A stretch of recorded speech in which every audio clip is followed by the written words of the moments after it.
토익은 해커스 영어도 해커스 고득점 메이커스 만점을 받아버렸어. 안녕하십니까. 해커스 학원 박일혜입니다. 오늘 10월 14일 토익 시험을 총평을 할 텐데 저는 총평에 있어서 가장 중요한 건 두 가지 측면이 있다고 생각합니다. 첫 번째는 뭐냐? 가장 1차원적인 건데 여러분이 본 시험에 대해서 정답을 체크한다. 사실 이거는 뭐 중요하긴 하지만 뭔가 궁극적인 목표는 아닌 것 같아요. 제가 봤을 때 궁극적인 이 총평의 목적이 뭐냐? 소읽고 외양간을 고친다. 이 문장에 대해서 어떻게 생각하시나요? 일반적으로 소읽고 외양간을 고친다. 좀 부정적인 어감일 수는 있지만 저는 소읽고 외양간 고쳐야 된다고 생각합니다. 언제? 공부를 할 때, 우리가 시험을 볼 때는 그런 거를 충분히 잘할 수 있어야 돼요. 왜? 오늘 시험을 끝으로 토익을 졸업하신 분들도 굉장히 많겠지만 한 번 더 봐야 돼. 그런 분들 분명히 많을 겁니다. 오늘 이 총평을 통해서 오늘 여러분이 틀린 것에 대해서 꼭 확실하게 피드백을 하시고 다음 시험에서 틀리지 않게끔 하는 포인트를 짚어드릴게요. 그리고 총평을 함에 있어서 해커스 학원 사이트를 잠깐 홍보한다면 저희 해커스 학원의 사이트에는 매일 풀 수 있는 RC 문제와 LC 문제 그리고 각종 영어 자료가 많기 때문에 여러분들이 시간이 되신다면 꼭 한번 방문하는 거 추천드립니다. 네, 첫 번째 문제부터 볼게요. 사실 요번에 이것도 한번 언급을 드리고 싶은데 난이도에 대한 언급입니다. 근데 사실은 다른 학원도 그렇고 저희 학원 선생님들도 그렇고 이 난이도를 언급할 때 보통 중을 넣어줘요. 왜냐면은 내가 봤을 때는 하 같아. 근데 딱 하를 써버리면은 학생들 입장에서 나는 이거 어려웠는데 그러면 좀 당황스러운 순간들이 발생하거든요. 근데 제 소신을 밝히면은 이번 파트 5는 인 것 같아요. 근데 저는 욕을 먹기는 조금 싫기 때문에 오늘은 중이라고 하겠습니다. 근데 제 마음은 중은 아닌 것 같아요. 조금 평이했습니다. 그래서 헷갈리는 거 하나 정도가 있긴 했지만 일반적이고 좀 평이한 난이도였다. 그리고 6를 조금 언급드리면 6는 중정도에 가까운 것 같았어요. 네, 5 들어가겠습니다. 첫 번째는 wish랑 wishes를 찍는 문제였는데 이 문제의 출제 포인트는 주격 관계 대명사의 수일치입니다. 이 문제는 항상 출제가 되는 문제고요. 잠깐 페이지 멈추고 여러분들이 문제를 풀어보실게요. 네, 이 문제를 보신다면 주격 관계 대명사, 즉 주격 관계 대명사 다음에 동사를 찍는 자리인데 이 문장에서 중점이 되는 것은 결국 수일치입니다.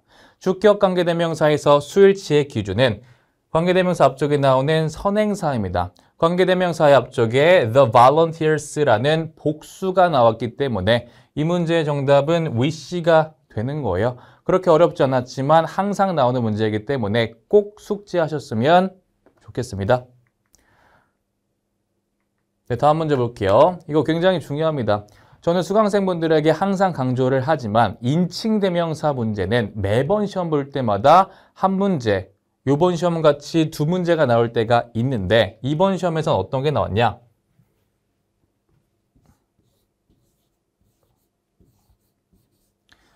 뭐가 나왔어요? 인칭대명사의 소유격이 나와줬고 지금 2번처럼 제기대명사가 같이 나왔습니다. 사실 이 소유격이라는 건 그렇게 어렵지 않기 때문에 이번 총평에선 다루지 않고 제기대명사를 한번 집중적으로 다뤄볼게요. 일단 정답부터 말씀드리면 themselves가 여기 좀 오타가 있네요. them과 selves가 붙어 있는 격입니다.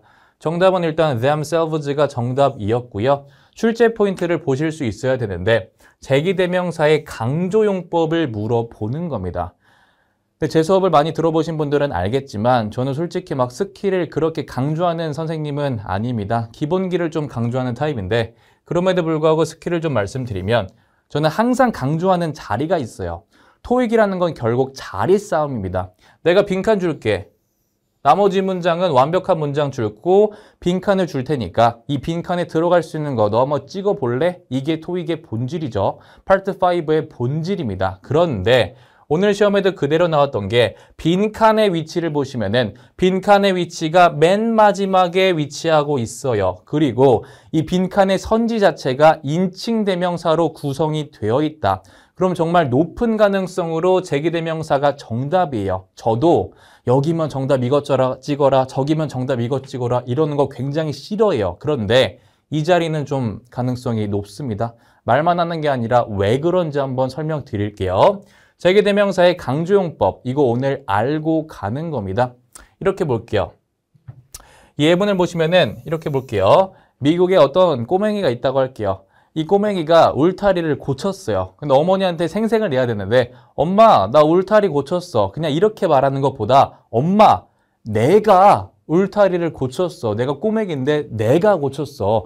이렇게 강조하기 위해서 들어가는 게 뭐냐? 그게 제기대명사인데 이 제기대명사의 위치가 중요합니다. 제기대명사의 위치는 오늘 시험에 나온 것처럼 끝에 나올 수도 있습니다. 어떻게? 읽을 때도 딱 이 뉘앙스입니다. I've repaired the fence myself. 엄마, 내가 고쳤어. 그런데 여러분 이 자리도 하나 더 하셔야 돼요. 어떤 자리냐? 제기대명사가 이 문장과 같이 그리고 오늘과 같이 끝에 나올 수도 있지만 꾸며주고 싶은 명사의 바로 뒤에 나올 수도 있습니다. 잠시만요. 그래서 이렇게 말할 수 있는 겁니다. 엄마, I myself repair the fence. 그렇게 꾸며주고 싶은 명사의 바로 뒤에도 들어갈 수 있다. 이 자리가 다음에 나올 수 있기 때문에 꼭 보고 가는 거 추천드립니다. 그리고 마지막 문제가 되게 중요한데 사실 이번 문제에서 조금 여러분이 헷갈릴 만한 게 their own입니다. 왜? 이런 거를 저는 수강생분들한테 항상 그렇게 강조를 하는데 이런 단어가 책에서 보면은 그렇게 어렵지 않아요. 그런데 이게 실제 문제에 나왔다. 그럼 정말 벌크업을 해서 다가오는 겁니다. their own. 여기서 집중적으로 알아야 될 거는 their own이 들어가서 제기대명사의 느낌을 낼 수가 있는데 그때는 just their own만 들어가는 게 아니라 앞쪽에 own이 들어가 줘야 돼요. 이거 중요합니다.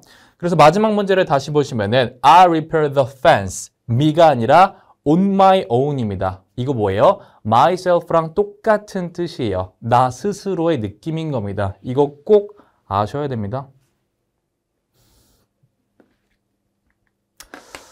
다음 문제입니다. relying 그리고 reliable. 이 출제 포인트는 이번 시험에 나왔던 출제 포인트는 the most가 나와줬어요. 이 자리는 기억을 할 수 있어야 되는데 the most가 나오게 된다면 일반적으로 뒤에 형용사가 나옵니다. 왜? 앞쪽에 최상급이 나왔기 때문에 뒤에는 당연히 형용사가 나와줘야 돼요. 그런데 여러분들이 한 가지 더 알아야 되는 게 뭐냐? relying 그리고 reliable. 이건 구분할 수 있어야 돼요. relying이라는 거는 주어가 능동적으로 내가 믿는 거, 이건 relying입니다. 반면에 주어에 사람이 나오는 게 아니라 어떤 회사 따위가 나와서 그 회사 굉장히 믿을만해. 그거는 relying이 아니라 reliable인 거예요. 아시겠나요? 그래서 이번 시험에서는 어떻게 나왔냐? 좀 패러프레이즈를 해봤는데 예문 한번 해석해 볼게요. When it comes to customer service, 뭡니까?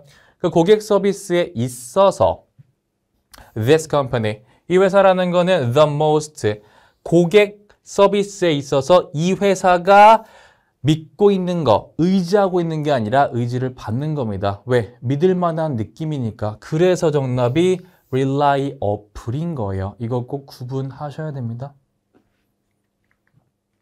이거 바입니다. 굉장히 중요하고 이렇게 말해도 될지 모르겠는데 저는 어제 수업 시간에 화목금반 수업이었는데 어제였죠. 화목금반 수업에서 전치사를 나갔고 딱 이거를 나갔고 학생분들한테 분명히 나올 수 있다고 말씀드렸습니다.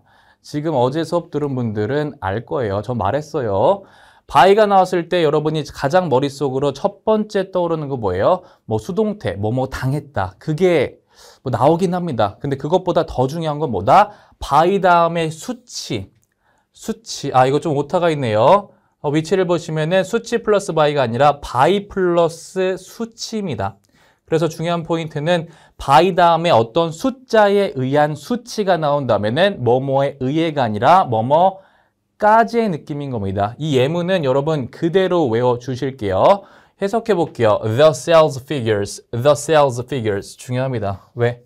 The sales figures. 이거 9월 달에 한번 9월 달인가 8월 달인가 한번 나왔거든요. 어떻게? 이 자리 빈칸 줘버려요. 그 다음에 너 이 자리에 figure야, figures야, figuret야. 복합명사로서 sales figures. 이거는 판매 수치입니다. 이거 꼭 아셔야 돼요. The sales figures. 그 판매 수치라는 거는 declined. 곤두박질 쳤어요. By 15%. In the last quarter. 뭐예요? 작년 분기에 15%까지 곤두박질 쳤다입니다. 그래서 이번 시험에 뭐가 나왔어요? 이 by 자리에 빈칸 준 다음에 알맞는 것 찍어봐. by가 정답이었어요. 이건 딱히 어렵진 않았는데 좀 짚고 싶은 포인트가 있습니다. compete 그리고 comparative. comparative도 제 부교재에 굉장히 예문을 많이 넣어놨던 형용사인데 결국 어렵지는 않았어요. 명사를 수식하는 품사가 뭐야? 그거 묻고 있는 겁니다. 그래서 이번 시험에 어떤 식으로 나왔냐? Our goal, 우리의 goal, 우리의 목적이라는 거는 to develop. 어떤 거를 개발하는 거야. 어떤 거를 정답은 명사 앞자리이기 때문에 comparative가 맞아요. 그런데 comparative를 단순히 이 품사만 아는 게 아니라 해석적인 느낌도 아셔야 됩니다. 총평이기 때문에 뭐 회사 이름을 정확하게 언급을 할 수 없지만 우리나라의 전자제품으로 1등인 회사가 있죠. 그 회사는 미국을 가든 유럽을 가든 어떤 회사와도 경쟁을 하고 있는 거. 그래서 comparative가 경쟁력이 있는 어디서도 안 지는 애 느낌입니다. 이거 꼭 아셔야 돼요. 하나만 더 볼게요. 이 comparative를 좀 설명하기에 앞서서 comparative라는 거는 이 예문과도 굉장히 많이 나옵니다. 동사는 remain이 많이 나옵니다.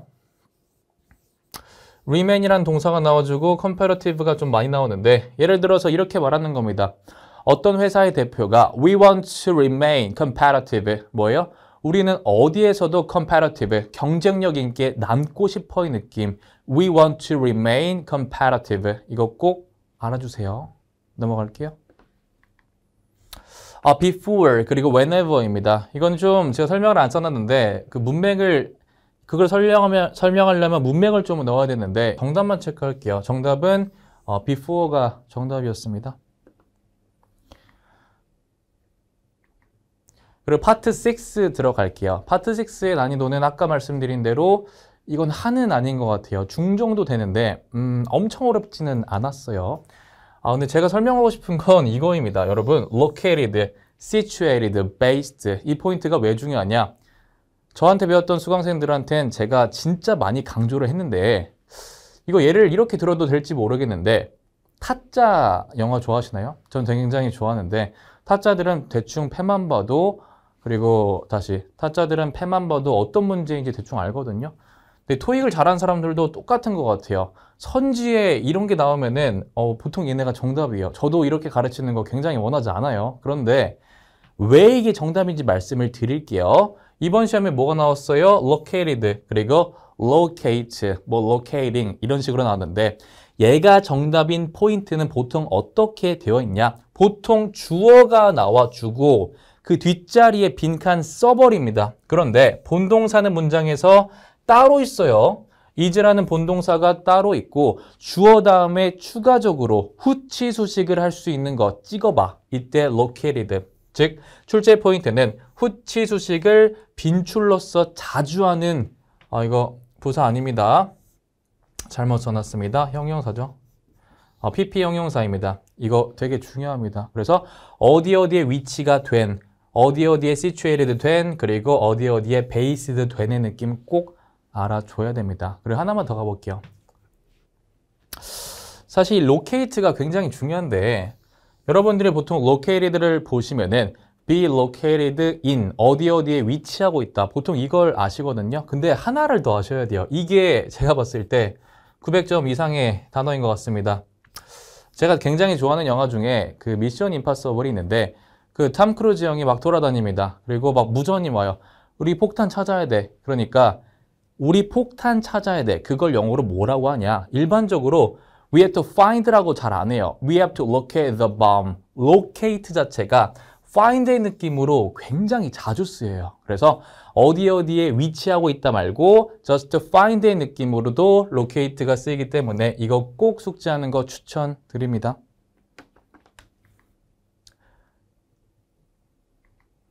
다음 거, secure. 이거는 진짜 제가 너무나도 항상 강조하는 친구인데, secure는 정말 너무 많이 나와요. secure는 중요한 포인트가 뭐냐? 여러분 이 문장은 그냥 그대로 외워주실게요. keep 목적어 secure. 근데 secure는 중요한 포인트가 이 친구는 이번 시험에 나왔던 것처럼 형용사의 포인트도 있지만 한 가지 더 중요한 포인트가 뭐냐? 동사의 포인트가 있습니다. secure가 형용사일 때는 안전한이라는 느낌이 있어요. safe의 느낌이죠. 근데 이 친구가 동사의 느낌으로는 뭐예요? secure가 얻다. 그리고 확보하다의 느낌이 있습니다. 그것까지 꼭 아셔야 됩니다. 그래서 한번 외워볼게요. keep 목적어 secure. 예문을 하나 보시면은 please ensure you. 다시 please ensure that. 대디아를 좀 확실하게 해줘.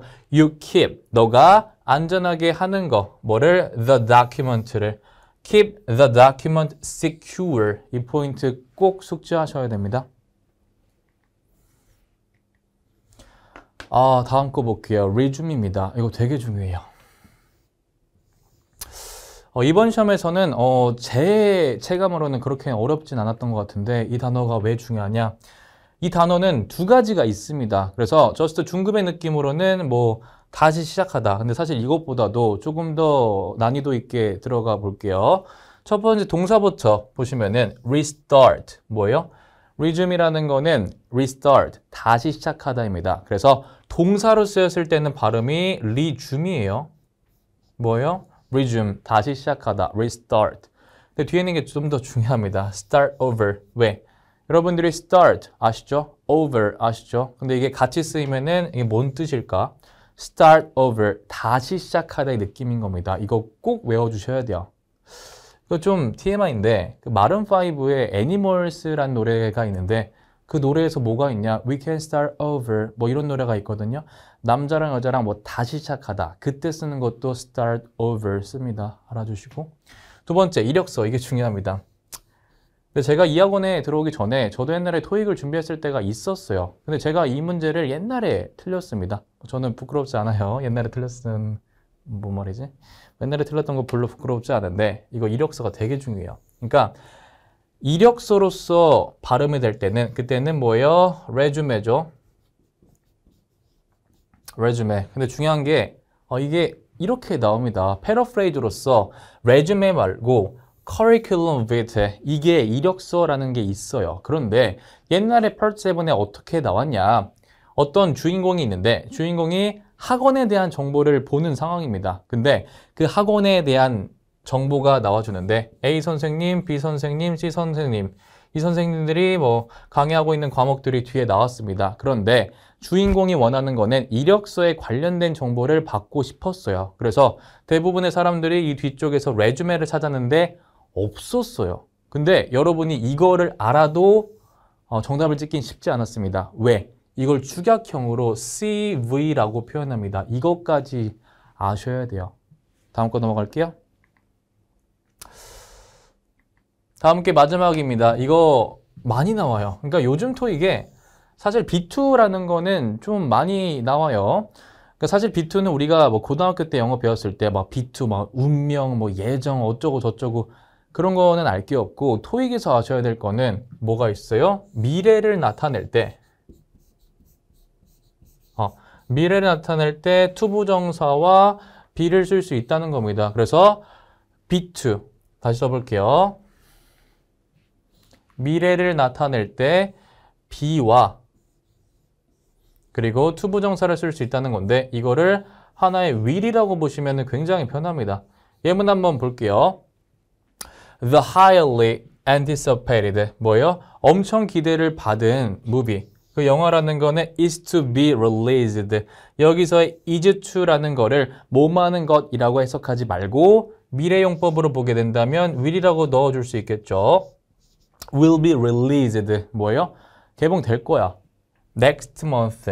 포인트는 이거였어요. 이번 시험에도 그렇죠. 뒤쪽에 미래에 대한 정보가 있기 때문에 정답은 미래 포인트로서 B2가 맞았습니다. 안녕하세요 여러분. 해커스 학원 강남역 캠퍼스에서 토익 RC 입문 기본 담당하는 최민지입니다. 오랜만에 오늘은 선선한 가을 날씨의 시험 날이었는데요. 여러분들 모두 조금 더 기분 좋게 시험장에 가시지 않았을까 생각이 듭니다.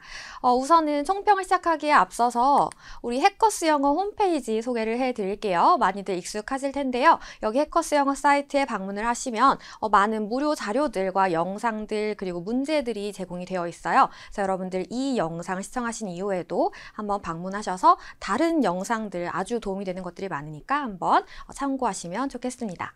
자, 그러면 오늘 시험 얘기를 해볼게요. 우선은 Part 7 난이도는 단일 지문 같은 경우는 중상 그리고 다중 지문은 확실히 상이었다라고 해볼게요. 그래서 제가 아까 라이브를 진행할 때 Part 7은 전체적으로 난이도가 상이었습니다. 이렇게 얘기를 했었는데요. 이제 어떤 문제가 나왔고 어떤 지문이 얼만큼 분포가 되어 있었는지 얘기를 해보자면 우선은 이메일 편지가 항상 그랬듯이 가장 많이 나왔어요. 그리고 이제 양식, 좀 특이한 고객 요청서라든지 아니면 리뷰 같은 것도 등장을 했었고 그 다음에 광고문 그리고 문자 채팅 항상 2지문씩은 기본적으로 나오죠. 그리고 이제 기사 2지문.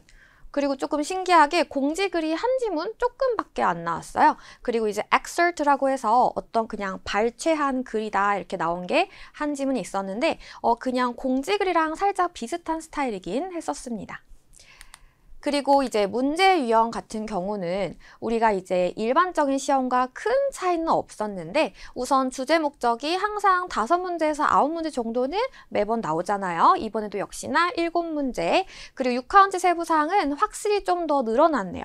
여러분 Part 7이 전체 54문제라는 것 알고 계시죠? 그 중에서 이 정도가 나왔다는 것은 거의 뭐 50% 가까이 나온 건데 역시나 이번에도 많았다는 거. 그리고 특히 요청사항, 요청받은 것이 무엇인가요? 요청한 것이 무엇인가요? 그래서 2문제가 있었는데 그 문제들도 굳이 따지자면 6카운트 세부사항 문제에 포함이 될 수 있겠습니다.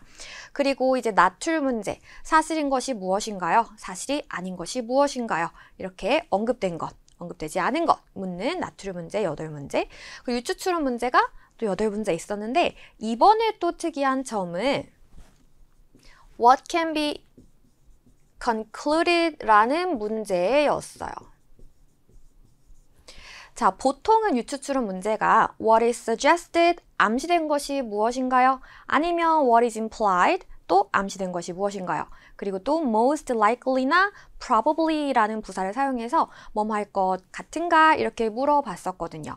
근데 이번 시험에서는 2문제나 what can be concluded가 등장을 했는데 이제 얼핏 보면은 유추추론 문제 같지가 않아요. 근데 해석을 해보니까 결론이 어떻게 될 수가 있나요? 어떤 결론이 나올 수가 있나요? 그래서 결국 추론을 하는 그런 유추추론 문제와 비슷한 결이다라고 이제 보시면 되겠습니다. 그래서 어떤 키워드, 이 인물에 대하여 어떤 결론이 나오느냐 이런 문제가 이제 나중에 3중 지문에서도 나왔었거든요.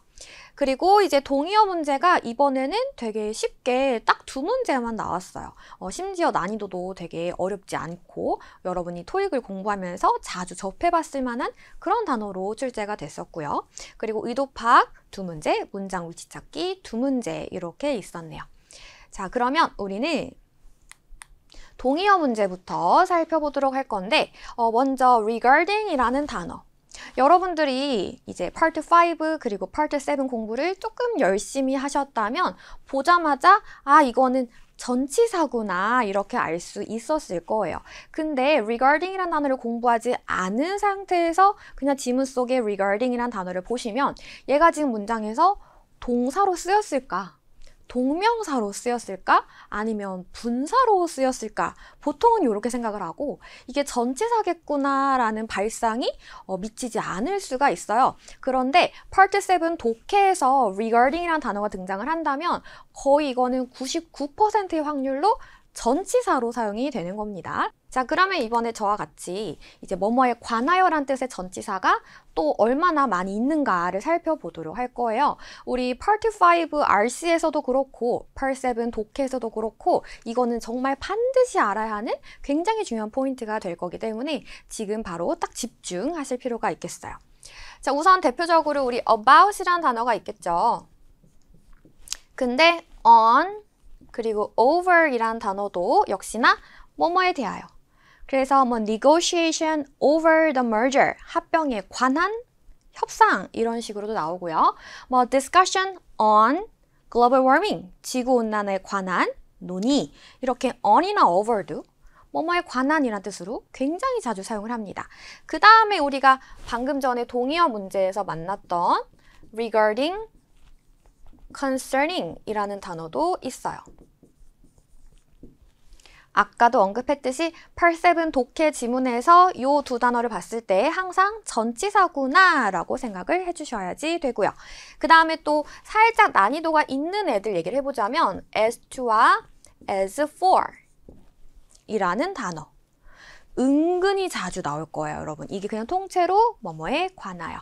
그 다음에 또 이거 조금 어려울 수 있어요. 자, in 써도 되고 with를 써도 되는데 또 이제 단어들이 respect, regard, reference 또 이 세 가지 중에 아무거나 써도 되고요. 그 다음에 뒤에 to까지 들어가요. 요렇게가 그냥 통째로 덩어리예요. 뭐 in respect to, in regard to, in reference to 아니면 with respect to, with regard to 이런 식으로 조합을 할 수 있는데 이게 전부 다 뭐뭐에 관하여. 자, 그리고 또 한 가지만 더 쓸게요. when it comes to 이거는 좀 긴 그냥 덩어리인데 이것도 통째로 뭐뭐에 관해서는 이런 말을 할 때 씁니다. When it comes to the price, 가격에 관해서는 말이야. 요런 뉘앙스예요. 그래서 이렇게나 많은 단어들이 다 이제 about처럼 해석이 된다라는 거. 그리고 우리 독해할 때 특히나 요런 친구 다 전치사다. 아시겠죠? 그래서 사실 이거를 알고 있으면 아까 그 동의어 문제는 너무 쉬웠을 거고 그렇지 않았다면 좀 이거 뭐지? 이렇게 생각하실 수도 있는 그런 문제였겠네요. 자, 그 다음은 우리 occupy라는 단어 또 나왔는데 우리 occupy가 요런 의미예요. 그래서 어떤 공간을 차지하고 있다. 공간을 점유하고 있다. 그리고 또 그냥 시간을 차지하다. 이렇게 보통은 두 가지 뜻으로 많이 나올 수가 있는데 이제 같이 있는 보기를 보면은 fill the space of 하면은 어떤 공간을 채우다니까 이제 공간적인 얘기에서 요거 1번이라 해당이 될 거고 keeps busy 하면 뭐뭐 때문에 시간이 바쁘다라는 거예요. 그래서 이제 2번 뜻으로 보이겠죠. 그럼 우리는 어떠한 예문인가를 보고 판단을 해야 할 텐데 자, 위에 두 가지 예문을 해석해 보면요. My restaurant occupies an entire block. 내 식당은 이 한 블록 전체를 차지하고 있어. 두 번째 문장. My office occupies 3 floors in this building. 내 사무실은 이 건물의 3층, 3개의 층을 차지하고 있어. 그러니까 이 두 가지는 지금 공간을 얘기하는 거죠. 이만큼의 자리, 이만큼의 평수, 이만큼의 층수를 차지하고 있다. 근데 두 번째 거 같은 경우는 이 게임은 분명히 너의 시간을 차지할 거야. 너의 시간을 쓸 거야. 이런 얘기거든요. 그래서 만약에 이런 시간적인 얘기로 봤다면 아까 전에 뭐 keeps busy가 동의어로 답이 될 수 있을 거고 이렇게 뭐 부동산이나 땅이나 건물 같은 얘기를 했으면 이제 공간 얘기니까 요런 fill the space of가 답이 됐을 텐데요. 이번 시험에서는 공간 얘기로 나온 거였어요. 뭐 평수라든지. 그래서 space 이 친구를 답으로 골라주셔야 되겠습니다. 자, 그러면 이번엔 동의어 문제가 두 문제밖에 없었으니까 여기서 마무리를 하고 의도 파악 문제로 넘어갈 건데 이번에도 의도 파악이 조금 쉽게 나왔거든요. 일단 got it. 되게 간단한 문장이죠. understood 이렇게 말해도 똑같은 내용일 텐데 알겠어요. 알았습니다. 내가 지금 이해를 잘 했다 라는 멘트예요. 자, 그래서 일단 우리는 의도 파악 문제가 나오면 이 문장 자체가 무슨 뜻인지 일단 캐치를 하셔야 되고 그 다음에는 문맥에서 지금 뭐를 알았다고 하는 걸까를 살펴봐야 될 텐데 오늘 같은 경우는 네가 요구한 게 뭔지를 내가 잘 이해를 했다, 알았다 그런 뉘앙스였어요. 제가 한번 대본을 써봤는데요. 어떤 시나리오인가 한번 읽어봅시다. 자, 메리안 씨가 로버트한테 이렇게 메시지를 보내서 채팅을 하는 상황인데요. Hey, I read your article. 내가 너의 기사를 읽었어. 그리고 there is small edit. 수정할 거. 편집할 게 있어요. I would like you to make. 여기 이제 이만큼이 명사 edit을 꾸며주고 있는 상황이에요. 당신이 해주었으면 하는 편집할 것이 있습니다. I think. 나는 생각해. 이만큼을 생각해 인데요. 이 절이 이제 명사자, 동사의 목적어 역할을 하고 있어요. 그래서 나는 첫 번째 단락이 백그라운드에 대해서 어떤 그 배경 스토리에 대해서 너무 많은 정보를 담고 있다고 생각해. Can you cut? 그래서 길이를 줄이다 할 때도 cut을 쓸 수가 있거든요. reduce랑 같은 의미라고 보시면 돼요. 그래서 한 800자 정도의 길이로 줄여줄 수 있어요? 이렇게 줄여줄 수 있겠나요? 요청을 한 거죠. 그랬더니 로버트가 got it? 알겠습니다. 그 다음에 나온 말은 내가 그 수정을 right away, 지금 바로 할 수 있어요. 이렇게 얘기를 한 상황이에요. 근데 우리가 이제 답을 고를 때 그럼 알겠다고 한 건데 바로 뒤에 이런 얘기가 있잖아요. 그래서 혹시 이제 어떤 분들은 수정을 했다를 답으로 고를 수도 있는데 그거는 지금 요 상황이랑 틀리죠. 지금 얘는 내가 그 수정을 지금 바로 할 수 있어? 할게 그 얘긴 거지 이미 수정을 했다는 절대 아니거든요. 그래서 이런 문제 같은 경우는 그냥 너가 이걸 요구했구나 알겠어. 너 요구사항을 내가 이해했다 라고까지만 의도를 파악하셔야지 되겠습니다. 그래서 이 바로 뒷문장 때문에 괜히 실수를 했을 수도 있는 그런 문제였어요. 자, 그 다음은 또 find me. 여러분 이 문장도 굉장히 반갑죠. 별로 어렵지 않은 그런 문장인데요. 전 좋습니다. 전 좋아요. 이런 얘기였어요. 마찬가지로 어떤 문맥에서 뭐가 지금 좋다고 하는 건지 캐치를 하셔야지 될 텐데 이번에는 그렇게 바꾸는 거 전 괜찮아요. 그렇게 바꿔도 됩니다. 저 문제 없어요. 이런 상황이었어요. 그래서 이번에도 한번 글을 읽어보자면 우리 지미, 켈리, 로브 이렇게 세 사람이 대화를 하고 있는 채팅방인데 Hey guys, I'm about to order dinner. 내가 지금 저녁 식사를 주문하려고 하고 있어요. 우리 be, about, to 부정사 이런 수거 표현 알고 계셔야죠? 막 뭐뭐 하려고 하다. 내가 저녁을 주문하려고 하고 있어요. I'm thinking, 나는 하나의 라지 사이즈의 스위트콘 피자. 제가 사실 지난 주말에 스위트콘 피자를 먹었거든요. 진짜 맛있었어요. 아무튼 그래서 그 피자랑 토마토 스파게티 생각하고 있어. 나 이거 주문할 거야. 이렇게 이제 얘기를 한 거죠. 그랬더니 켈리 씨가 버팔로 치킨 윙 어때? 스파게티 주문하는 거 대신에 그 의견을 제시했어요. 그랬더니 로비, fine with me. 난 좋아요 한 거거든요. 그럼 뭐가 좋다고 한 거예요? 스파게티 대신에 치킨 윙 시키는 거 좋아한 거죠. 그러면 이거는 이제 보기에서 어떻게 될 수 있냐면 주문을 바꾸는 것 괜찮다라고 이제 답이 나올 수 있는 거예요. 버팔롱을 시키고 싶다. 토마토를 안 시켜도 된다. 이렇게 직접적으로 말하지 않고 원래 주문하려고 한 것은 이 메뉴인데 메뉴를 바꾸는 거, 주문을 바꾸는 것 괜찮다라고 이제 보기에 나올 수 있다라는 거. 그래서 이번 시험에서 나온 의도파악 문제도 별로 난이도가 있진 않았지만 그래도 문장을 좀 정확하게 해석할 필요가 있는 그런 문제였습니다. 자, 이번엔 또 문장 위치 찾기 살펴볼 건데요. 우리 위치 찾기 문제는 무조건 지문을 건들기 전에 그 위치 찾기 문제에 나와 있는 따옴표, 그 제시된 문장을 읽어놓고 출발을 해야죠. 그리고 그 따옴표 문장 안에서 어떠한 단서가 되는 것들이 있다면 꼭 그것을 이제 기억을 해가지고 지문 읽으면서 그 단서가 지칭할 만한 적절한 대상이 앞에 나와 있는가를 확인할 필요가 있는데요. 자, 이번에 제시된 문장은 She was born and raised there 이었어요. 우리 거기에서 자라고, 태어나고 자랐다 이렇게 얘기를 한 건데 이 거기라는 부사가 오늘의 힌트가 되겠습니다. 그러면 이게 적절한 뭐 장소라든지 지역, 도시 같은 게 언급이 되어야지 이 문장을 그 뒷자리에 집어넣을 수가 있을 텐데요. 우리가 글을 봤을 때 뭐 무슨 새로운 사업을 한다 이렇게 홍보하면서 그러고 있었다가 뭐 앞에 1번, 2번 자리가 지나갔고요. 별다른 지역 이름이 언급이 된 적이 없어요. 근데 갑자기 미스터 루가 인도 카레, 인도라는 어떤 나라를 언급하면서 그 나라의 음식, 어떤 제품을 출시했다 한 거예요. 그 다음에 그 나라에서 태어나고 자라가지고 그 나라 요리를 이렇게 하는 거다라고 나오면 어느 정도 자연스럽다고 볼 수가 있죠. 그래서 다른 자리들에서는 굳이 there이라고 할 만한 곳이 없었기 때문에 여기서 인도라는 지명을 보고 3번 자리가 정답이구나 이렇게 고르셨으면 되는 그런 문제였습니다. 그렇게 어렵지는 않죠, 여러분? 자, 그 다음 문제는요. 또 이번에는 딱 어떤 뭐 대명사나 부사나 이런 게 쓰인 건 아닌데 내용을 봐보니까요. 이 따옴표 문장에 The Committee 위원회는 특히나 감명받았어요. 특히나 뭐뭐에 깊은 인상을 받았어요. 이렇게 일한 거예요. 뭐에? 당신이 뭐 로마 신화를 언급을 한 거에 대해서. 당신이 로마 신화 뭐 참조를 해가지고 언급한 거에 대해서 특히나 감명을 받았다 이렇게 했습니다. 그러면 이 특히라는 그런 내용은 무언가 좀 넓은 범위를 먼저 얘기를 했다가 그 중에서 특히 뭐가 좋았어.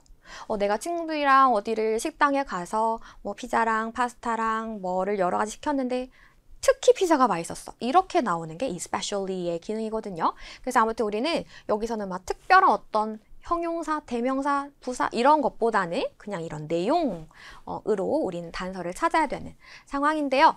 자, 지문을 한번 읽어볼 텐데 우선은 어떤 주최 측에서 참가자에게 이메일을 발송을 한 거예요. 그래서 원고 제출해줘서 감사합니다. 그다음 1번 자리 있어요.